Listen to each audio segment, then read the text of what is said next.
Glória a Deus. Abra sua Bíblia em Apocalipse 14, versos 6 e 7. O tema da mensagem nesta manhã é o Evangelho Eterno.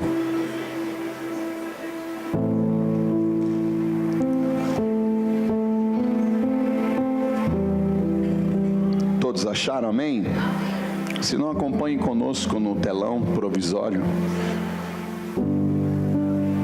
porque eu profetizo 2 grandes televisões, uma de cada lado, o telão lá no meio com data show. Temos que liberar a palavra. Antes da visão materializada, foi liberado o som da palavra. E disse Deus, haja. Então, antes do haver, foi proclamado o verbo haja. Libere a palavra profética, profetize na sua vida, abra os lábios e profetize em nome de Jesus. O resto, confia, Ele vai fazer. Eu estava voltando de Fortaleza, ministramos lá em várias igrejas, mais de 20 pastores ordenados, 4 apóstolos também ordenados, um mover sobrenatural. O missionário Samuel foi comigo, aleluia. Pregou muito no videogame, glória a Deus. Foi em umas 2 igrejas, já estava bom, já fez a obra. Agora vou curtir os despojos.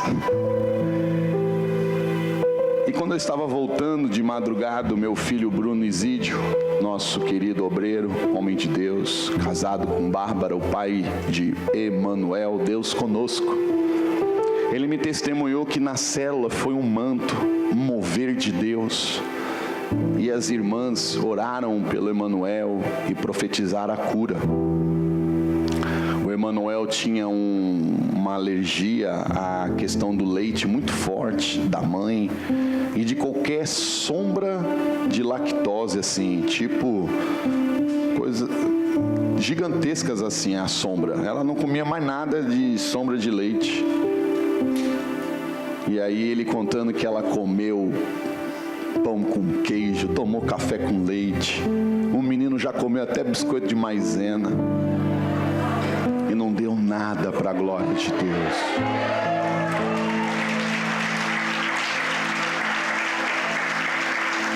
Eu até brinquei e falei, mas a Bárbara agora não pode querer bagunçar, né? Emagreceu, ficou toda linda, filhona, amante, ó. Não vai querer agora cair na farra da comida, né? Aproveita o mistério, navega na unção. Mas eu disse para o meu filho Bruno, 2 coisas me alegrou. Primeiro, o milagre. Mas segundo, a mentalidade de reino na igreja. Que não é o apóstolo, não é o pastor, somos nós. Você pode. Jesus disse, curai os enfermos. Eu fiquei tão feliz, as irmãs se movendo no manto do mistério do milagre. Meu Deus, por que não? Olhe para o teu irmão e diga, por que não você? Acabou o tempo de alguém ficar endemoniado e você, pelo amor de Deus, ligar para o apóstolo, vem expulsar esse capeta. Acabou. Claro que a gente vai, mas eu creio que você tem a mesma presença gloriosa do Espírito Santo. Está em você, está em mim, é nós. Amém?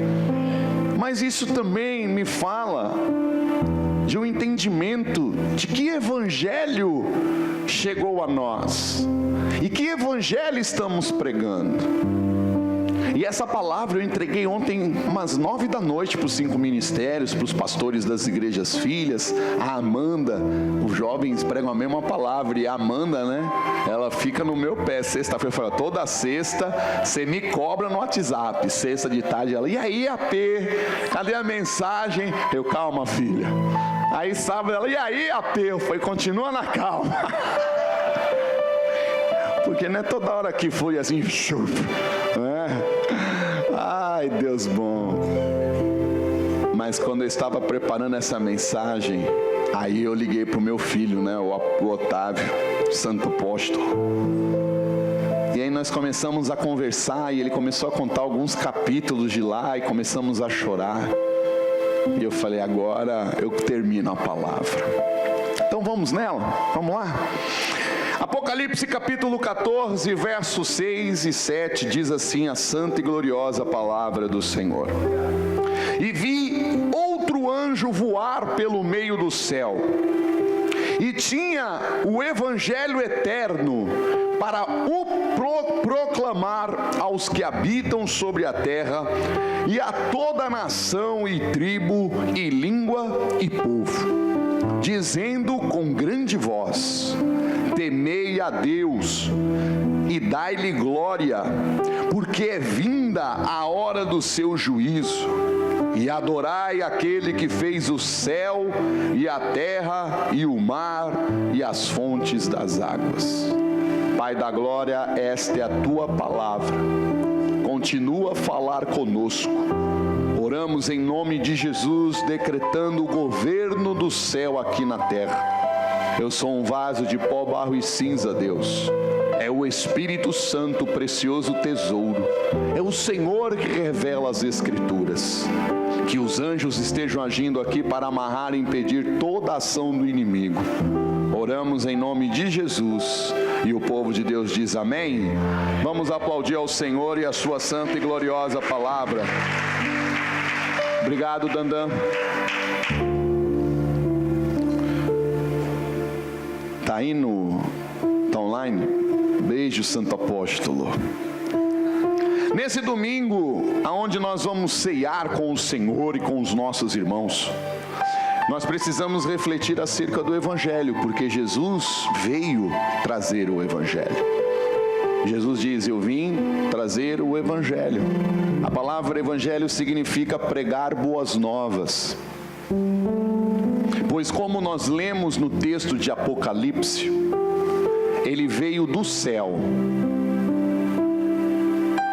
E o nome do evangelho que o anjo trazia na mão, isso me deixou já sem pernas, é eterno.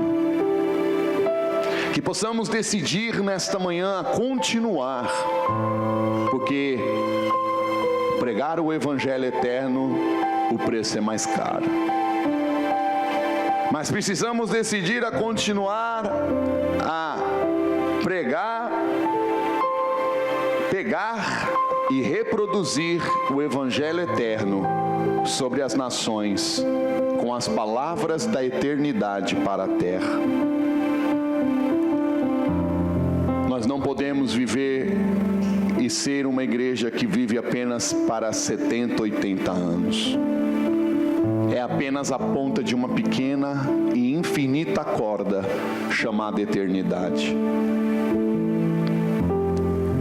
Nós precisamos ser movidos pela eternidade, porque o evangelho que estava na mão do homem, do anjo, que foi entregue para a igreja, se você ler o texto de Apocalipse, capítulo 14, você vai descobrir que esse rolo, este evangelho foi dado aos 144 mil, que não é uma representação numérica de apenas 144 mil, mas fala de um povo que não se corrompeu, de um povo virgem, de um povo espiritual, de um povo decidido a pregar o evangelho da eternidade, o evangelho do reino nas nações.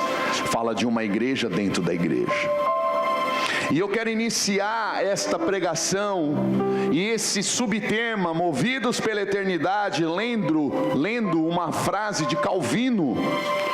Calvino dizia acerca da eternidade: nunca seremos aptos para o serviço de Deus, se não olharmos para além desta vida passageira. Se você não decidir sair desta caixa chamada vida terrena e não adentrar para a vida da eternidade, você não vai se achar apto para o serviço de Deus. Você não vai ter tempo, você não vai ter agenda. Eu estava conversando com a nossa apóstola, minha esposa Ada, tomando um café, coisa que está um pouco difícil, né? Só nós dois, correria e tudo. E em meio a conversas gostosas, lágrimas, ela disse algo que mexeu comigo e abriu também para o caminho desta palavra. Ela disse: como é difícil viver o reino, porque nós fomos treinados a viver religião. E eu falei: uau.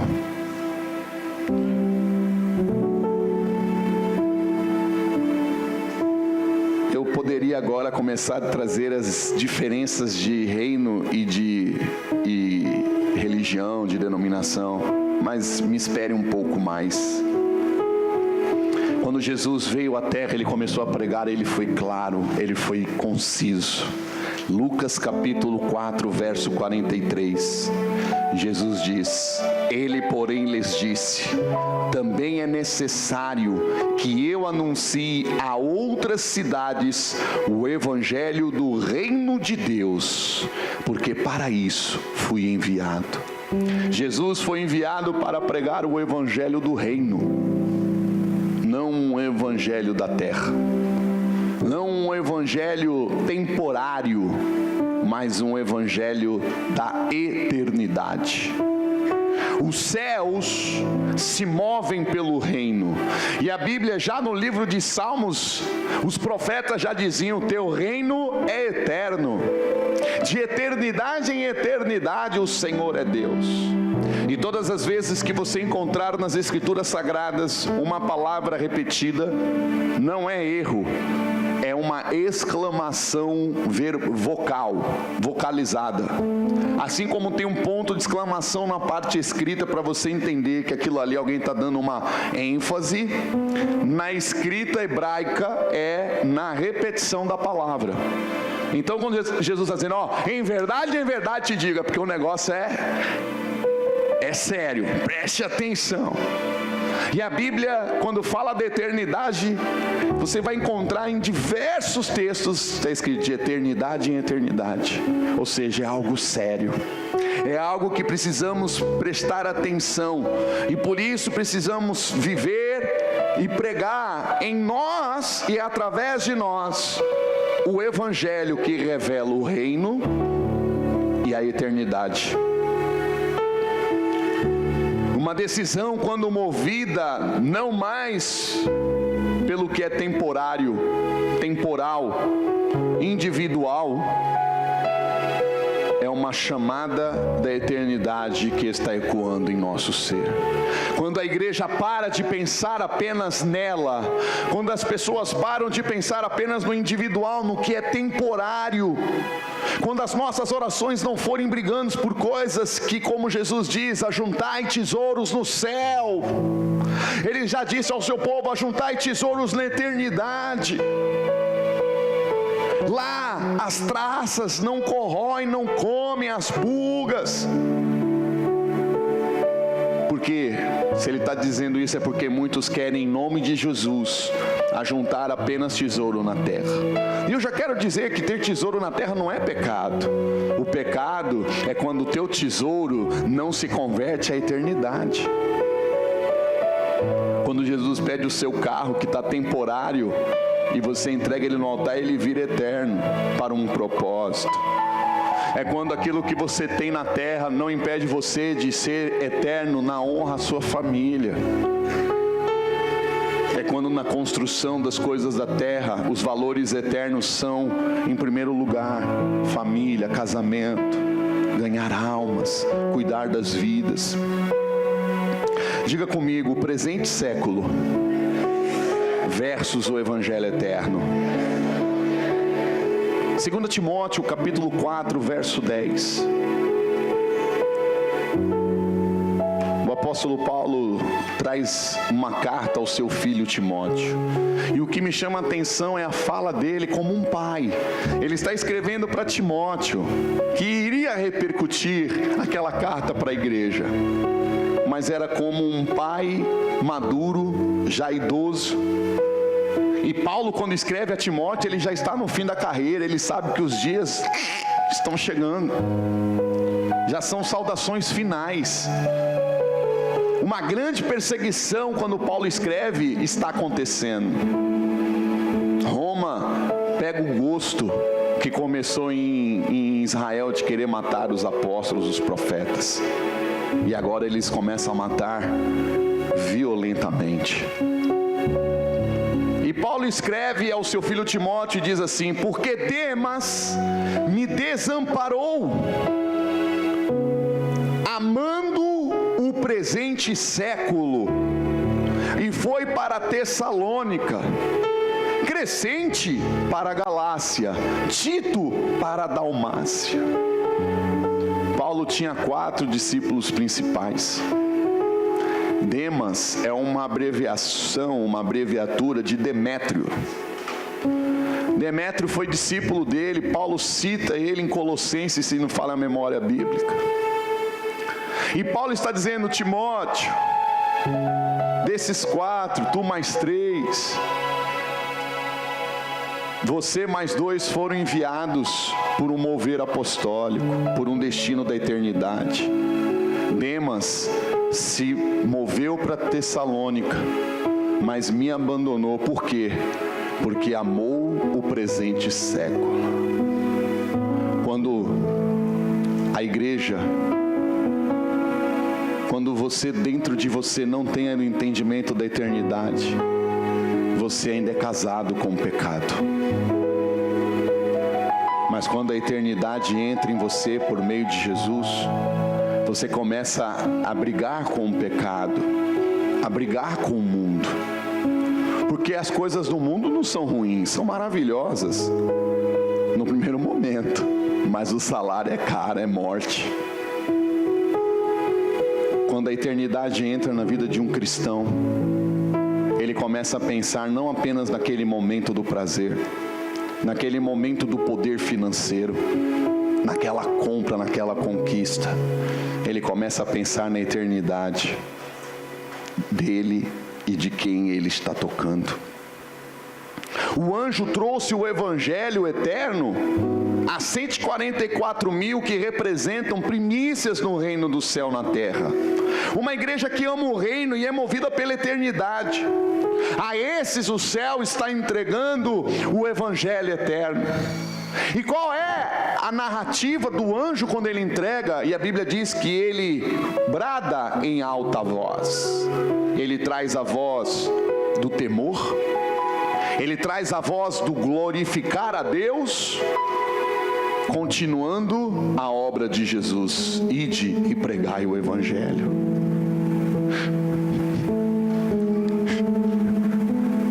A eternidade produz temor na igreja. A eternidade produz em nós o desejo de dar glória a Deus em todo o tempo. Eu estava conversando com meu filho Adriano e já vi o meu filho dando glória a Deus nas guerras, chegando com os pés todo lameado, sujando a igreja da Vila Laura inteira, ele mais os discípulos de Arembepe, que não tinha tapete que desse para tirar aquela lama, com aquele bolo de papelzinho do pedágio. Acho que ele andava aquilo ali para dizer: Satanás, mamão do inferno, você não vai me roubar. Guarda, é o memorial. Mas também Adriano teve que adorar a Deus nos melhores hotéis do mundo, mas não podendo ir para a praia porque as mulheres estavam de topless. Mas uma igreja que pensa apenas no temporal diz assim: ô pastora Kátia, me perdoe, mas eu não vou perder a oportunidade. É um dos melhores lugares, é um dos melhores hotéis do mundo. Por que Deus então me trouxe? Para você provar que existe uma igreja que pensa na eternidade, em lugares que os homens adoram o presente século. Demas trocou o apostolado pelo presente século. Quando eu conversava com o apóstolo Otávio, ele contando, no meio desse aperto que nós, pela fé, já passamos, financeiro, a pastora Kátia falou para ele: ó, você tem que fechar logo esse apartamento, não dá para renovar o hotel. Ele estava num hostel, e quarta-feira ele assinou o contrato. E aí ele me contou que ele saiu correndo, chegou lá, pediu, a moça, já vai renovar, pastor? Ele, não, eu estou fechando a conta que eu estou indo para o apartamento. Mas quando ele chegou no apartamento, o apartamento não tinha luz, não tinha gás. Uma coisa é aqui em Salvador, não ter luz, não ter gás, porque o aquecimento lá não é elétrico, é a gás. Outra coisa é no frio, no inverno de Portugal.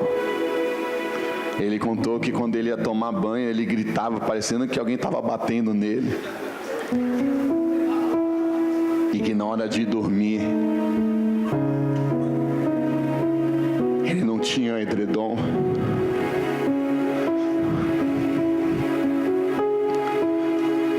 E ele se vestiu com suas roupas, com as suas meias, colocou 3 camisas e depois de muito tempo ele conseguiu dormir. Depois ele descobriu que quando chegou a energia, que o fogão era não a gás, mas era elétrico. E agora ele esquenta a água e bota no balde.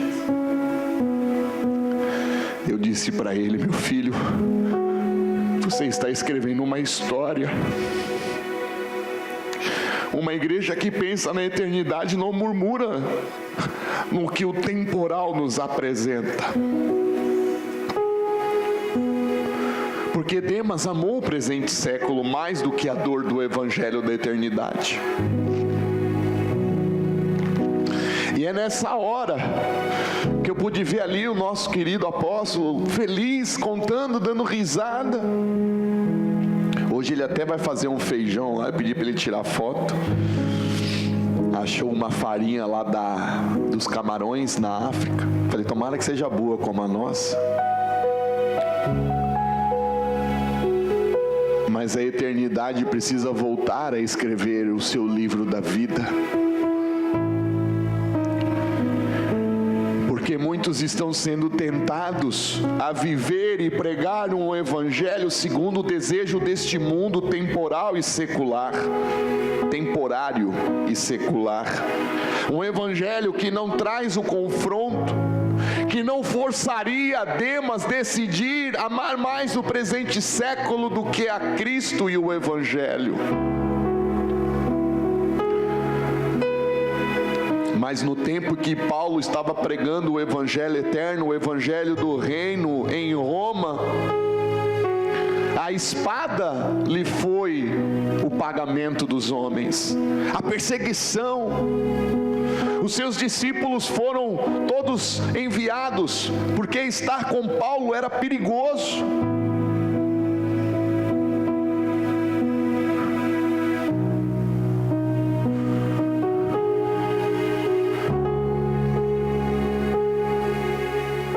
Mas Paulo não fugiu da eternidade que confronta o temporário, o momentâneo. Precisamos ser uma igreja que ame mais a eternidade do que o presente século. Eu falava com ele, falei, rapaz, se não fosse casado com filho, eu ia estar era com você aí, cara. Passando frio, por amor a Cristo. Uau! Quando nós voltamos a ser uma igreja que enxerga a eternidade, nós não estamos presos a uma facção, a um hiato de tempo da terra. Nós não seremos governados pelas opiniões de mentes temporárias, de livros temporários, de modas temporárias.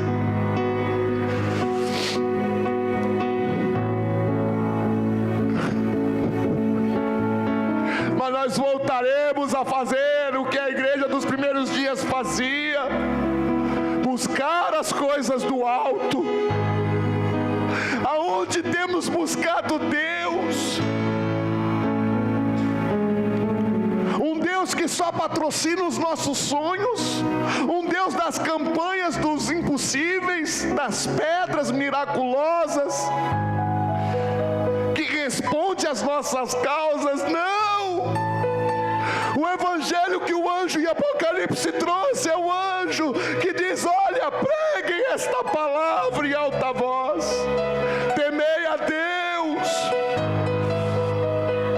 O temor a Deus é o princípio de toda sabedoria, ou seja, a nascente de toda sabedoria, de todo aprendizado é temente a Deus. É onde o homem está olhando para o céu, aonde o ouro, a prata, o poder, as dores, as riquezas, as enfermidades não vão nos fazer olhar para o presente século. Enquanto Demas estava abandonando o ministério, porque ele preferiu amar o século, Tito e os demais continuaram a viver movidos pela eternidade. Tito capítulo 2, verso 12 e 13, a Bíblia diz: ensinando-nos que, renunciando à impiedade e às concupiscências mundanas, vivamos neste presente século sóbria e justa e piamente, aguardando a bem-aventurada esperança e o aparecimento da glória do grande Deus e nosso Salvador Jesus Cristo. O Evangelho eterno veio do alto. Por que procurar o Evangelho na terra se ele veio do céu? Jesus disse: eu vim do alto e vou voltar para lá. Colossenses 3, 1 e 2, Paulo diz pelo Espírito Santo, Colossenses capítulo 3, verso 1 e 2, portanto, se já ressuscitastes com Cristo, ou seja, se você morreu para este mundo, se você morreu para as coisas temporais, porque Jesus te chama para a eternidade. Tem pessoas que têm tudo na terra e não vão precisar de Jesus no presente século.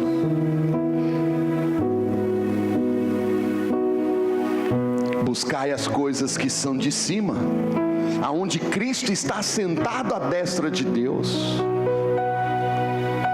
E aí ele também diz: pensai nas coisas que são de cima, e não nas que são da terra. O Evangelho não vai subir da terra para tocar o céu. Os modelos dos evangelhos romanos que permitiriam nos dias de hoje Demas entrar e dizer: não, Demas, continue sendo apóstolo, amando esse presente século, continue amando a promiscuidade, continue amando o poder do homem, um homem sendo o centro de tudo, continue, porque aqui, Demas, você vai poder pregar esse evangelho e você vai encher esse lugar de pessoas que só querem o pão, não querem o pão do céu. É o mesmo pão do céu que fala da eternidade. Ele disse: eu não sou o pão da terra. Ele não estava falando desse pão, ele estava falando da revelação, do alimento que move a vida de um homem. Ele está dizendo: eu sou do céu, você vai conhecer o céu, aonde você vai estar na eternidade. Mas você precisa parar de adorar as coisas da terra. Esse discurso é duro, mas as igrejas no modelo romano não deixariam Demas negar o seu apostolado, dizer: não, fique conosco, pregue o seu secularismo religioso, use o nome de Jesus, use o poder, use os sinais para satisfazer os seus desejos. É Deus sendo não o alvo, mas o mecanismo para o sucesso. E eu tomando café com a minha esposa, emocionado, disse para ela: quem pode medir o nosso sucesso? Porque quantos desses pastores, Tayara, que estão tirando suas vidas, que estão depressivos, é porque se amodelaram a esses modelos romanos e estão tomando eles como referencial. Meu Deus, a minha igreja é pequena. Não, é uma só igreja. A eu não tenho um carro que aquele homem tem, eu não tenho aquele telhado que aquele homem tem, eu não prego na televisão. E quem disse que é esse o caminho? Isso é um dos, mas não é o caminho se chama Jesus.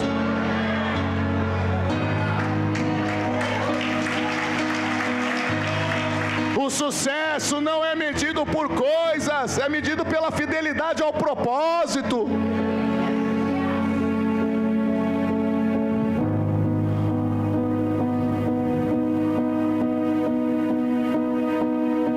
O Evangelho sempre virá do alto.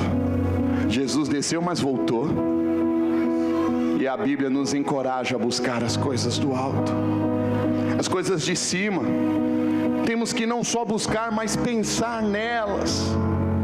Porque às vezes você está buscando aos domingos, buscando às terças, buscando lá na sua célula, mas você não está pensando durante todo o tempo.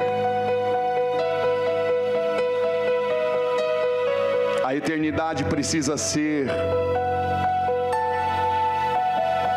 o que mais ocupa a nossa mente e a nossa vida nesse presente século. A Bíblia diz que eu e você somos cidadãos do céu. Quando nós somos movidos pela eternidade, nós vamos ser cada vez menos seculares, mesmo vivendo neste mundo secular. A eternidade vai te promover dores, mas elas serão bem-vindas. Imagine, Adriano, me permita imaginar, não sei se isso aconteceu, os colegas da empresa olhando e falando, esse cara é um babaca, vem pra cá para ficar ilhado, preso, não está desfrutando, para que veio? E quantas vezes o mundo secular vai dizer isso para vocês? Para que se submeter? Para que não larga logo esse homem? Dá uma banana para ele, filha, você é linda, maravilhosa. Não queira ser ministrado por alguém que não entende a eternidade.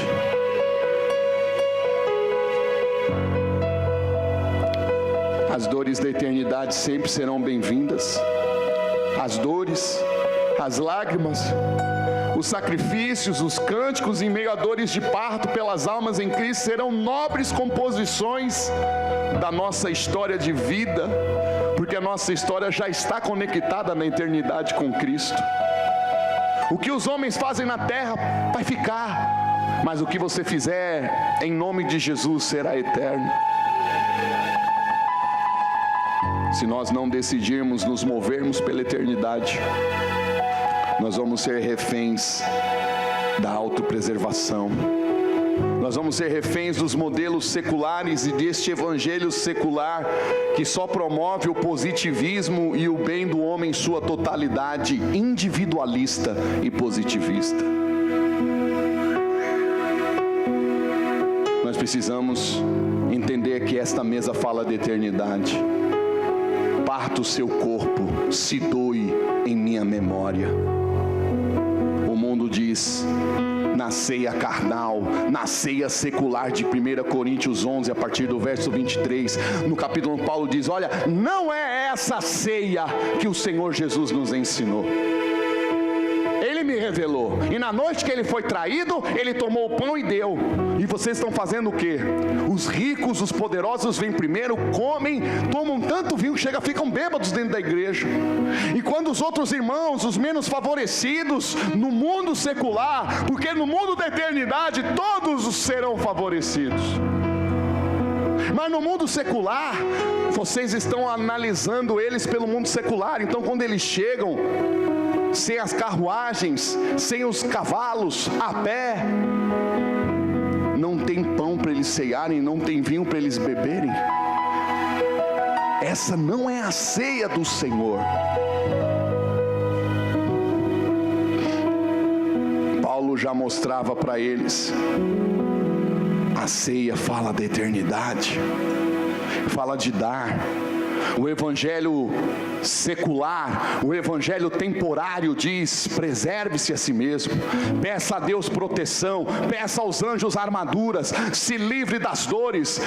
5 estratégias para você não se sentir ofendido, 10 mecanismos para você prosperar em todo o tempo. Até quando isso vai dominar a mentalidade do povo? Eu quero voltar a ler livros dizendo 10 maneiras de você ter a alegria de ser humilhado por amor a Cristo. Será que você compraria esse livro? Será que você participaria desse workshop? Sabe por que eu não vejo muito carro entrando nessa igreja para ser ofertado nesse altar?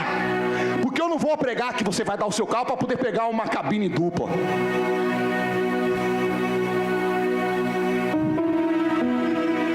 Eu prefiro ter a dor de ver um missionário como o Vitor chegando aqui e tendo que serrar e soldar o carro, coisa de tanto buraco, de tanta pedra, 2 horas.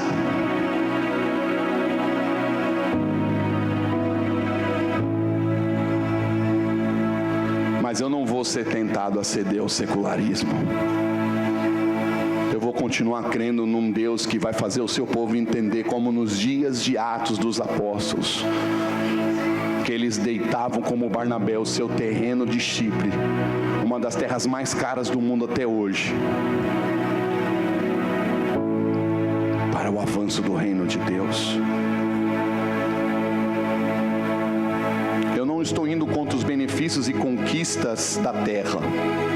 Eu estou indo contra o amor e o apego ao secularismo, que impede a igreja de viver os propósitos do céu acima das oportunidades da terra.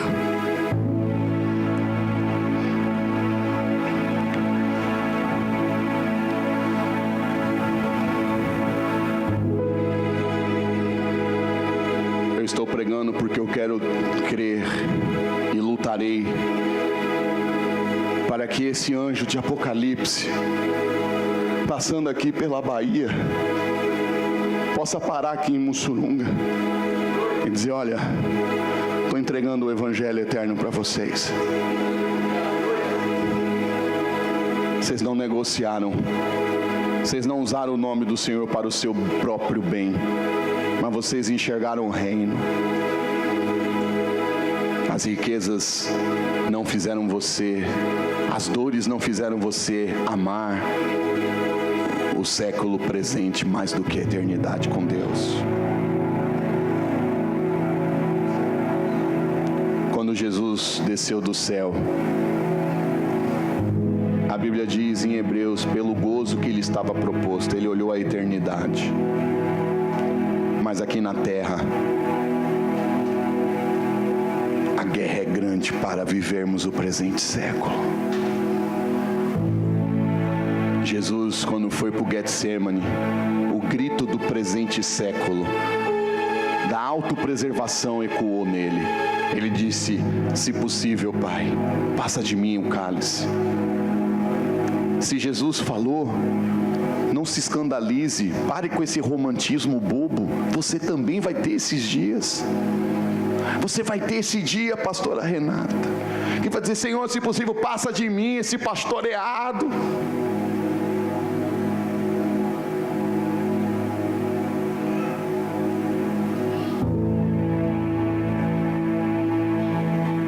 Mas é nessa hora que a eternidade diz: busque as coisas do alto. Buscar as coisas do alto é também ouvir: quem te aprova? As pessoas estão fazendo tudo para ter likes, curtidas, compartilhados. Busque do alto. O céu está te dando hashtag Evangelho Eterno. Se os céus estão aplaudindo você, isso te basta.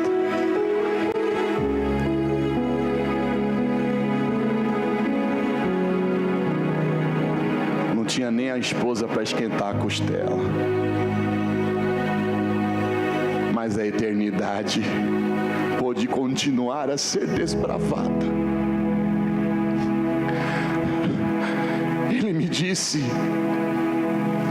Eu fiquei feliz que o apartamento não era mobiliado, porque cada coisa que estão vindo entregar, eu estou pregando Jesus, estou curando as pessoas, e as pessoas estão dizendo que vão vir congregar com a gente.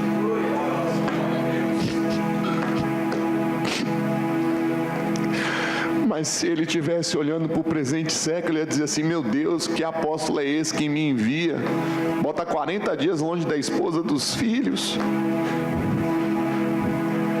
Lá eu tinha casa, comida, roupa lavada, meu carro, igrejas que honravam.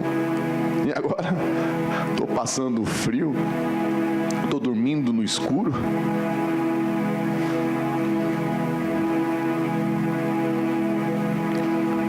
Quem é que está te guiando na sua adoração? É o presente século, aonde a filosofia tenta explicar? Ou é a eternidade que tem a palavra de Deus que já te explica? Ah não, a Bíblia não explica. A Bíblia explica. É que se sua mente for secular, você não entende. Que nesta Santa Ceia com o Senhor possamos decidir estar com Ele na eternidade, desde agora e para sempre. Que possamos decidir pelo Evangelho do alto, do reino, o Evangelho eterno, e que o Evangelho eterno nos molde no padrão do alto, do céu, e que nós não mais tenhamos a tentação de querer modificar, adulterar o Evangelho eterno, o Evangelho do reino, para sermos saciados no presente século através de uma religião evangélica, através de desculpas culturais que se tornam justificativas para o pecado e para uma vida amante deste século.